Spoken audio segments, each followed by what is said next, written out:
Good morning बच्चों। मैं मोहनलाल आपको ईवीएस का नेक्स्ट वीडियो बताने जा रहा हूँ जिसमें आपको इंडियन क्लॉथ्स के बारे में बताया गया था कि किस तरह वुमेन अपने वस्त्रों को या इंडियन कल्चर को किस तरह से दिखाया जाता है। इससे ये पता चलता है कि ये इंडियन ड्रेसेस किस तरह की होती हैं, किस तरह हम उस इंडियन ड्रेसेस को पहचान के ये बताया जा सकता है कि ये हमारी संस्कृति के मिली जुली है। तो उसी की कड़ी में मैं आगे बता रहा हूँ आपको। सबसे पहले है नॉर्थ इंडियन। नॉर्थ इंडियन यानी कि उत्तरी भारतीय। तो उत्तरी भारतीयों का जो पहनावा है वो किस तरह का है। It is the widely use style in which sari is drape around a waist once and then plates are tucked in the waistband। यानी कि ज़्यादातर जो फैशन में है, ज़्यादातर जो स्टाइलिस्ट में है वो है साड़ी, जिसको हम ड्रैप करके यानी कि घुमा के पट्टियाँ बना के उसको हम अपने कमर के साथ बांध के रखते हैं। The remaining portion of sari, और साड़ी का जो रिमेनिंग पोर्शन है, जो बचा हुआ पोर्शन है, known as the pallu, is put across the left shoulder and allow to the fall behind. यानी कि जो साड़ी को हम बैंड करते हैं, बैंड करने के बाद उसको ड्रैप करते हैं और उसको पट्टियां बना के जब उसको हम कमर के साथ बांधते हैं, उसके बाद जो बचा हुआ पोर्शन होता है इसको हम पल्लू बोलते हैं, अक्रॉस द लेफ्ट शोल्डर, तो वो अपने लेफ्ट शोल्डर पर रखते हैं and it allow to fall behind, और उसको हम पीछे की तरफ रखते हैं। ये नॉर्थ इंडियन की ड्रेसेस है। Gujarati, this style of sari is known as seedha pallu sari. इस स्टाइल को साड़ी के नाम से जैसे जानते हैं, लेकिन उसको बोलते हैं जैसे कि सीधा पल्लू साड़ी। जो गुजराती पहनते हैं तो साड़ी, लेकिन साड़ियाँ जो हैं वो अलग अलग राज्यों की अलग अलग पहनावे की तरह है। उसको क्या बोलते हैं? तो गुजरात में जो साड़ी पहनी जाती है वो सीधा पल्लू साड़ी के नाम से जानते हैं। In this style pallu is taken to back side, उसका जो पल्लू होता है उसको बैक साइड में डालते हैं and then put across the front side is right shoulder, और उसका जो फ्रंट साइड है वो राइट शोल्डर पे रखा जाता है। Bengali, Bengali women follow the platelets style of the dropping sari.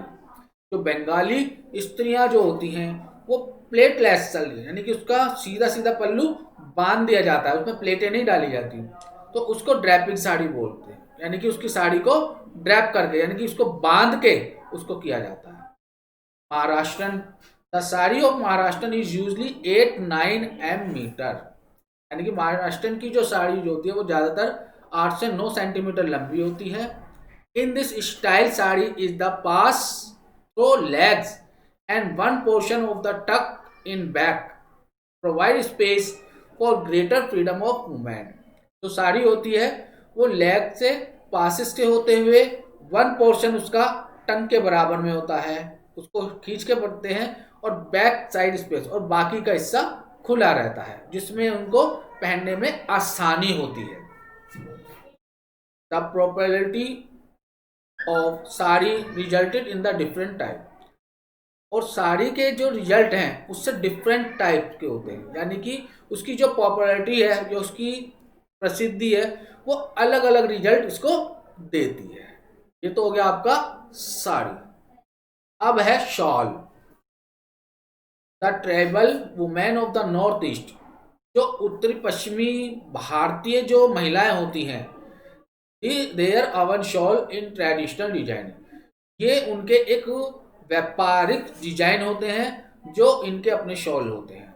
In the plane, जो मैदानी हो भाग होते हैं, प्लेन होते हैं, they wear cotton and this हिल, जो पहाड़ियाँ होती हैं, पहाड़ियों में इन शॉलों को पहना जाता है, कॉटन की शॉलों को पहना जाता है।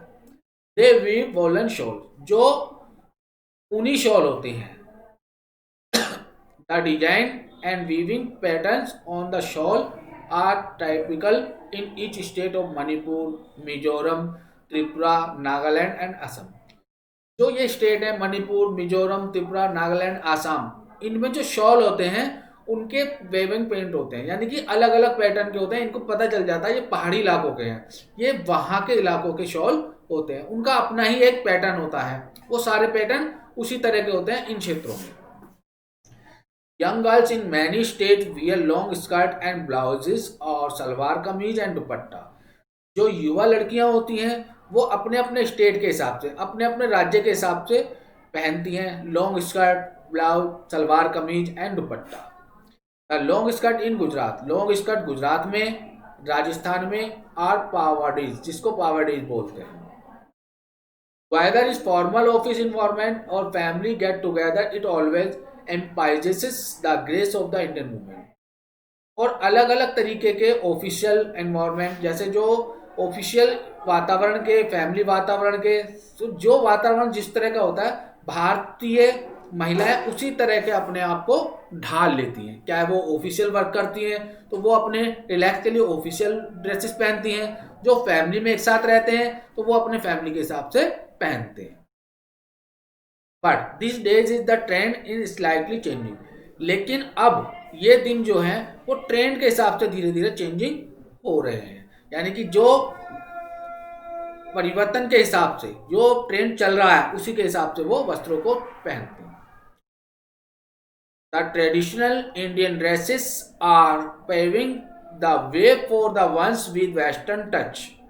और जो व्यापारिक इंडियन है, ट्रेडिशनल इंडियन ड्रेसेस, जो एक क्षेत्रीय भारतीय ड्रेसेस जो होती हैं वो एक एक बार वेस्टर्न टच में आ जाती हैं, यानी कि उनमें से कुछ ऐसी ड्रेसें हैं जो पश्चिमी सभ्यता के हिसाब से पहने जाते हैं नाउ डे। लेकिन अब urban Indian women wear jeans, यानी कि जो अब ग्रामीण क्षेत्र की भी हैं वो भी अब jeans, shirt and trouser, skirt and more suitable their working lifestyle. और बहुत सी जो उन्हें सूट करती हैं अपने वर्किंग लाइफस्टाइल में उसको पहनती हैं।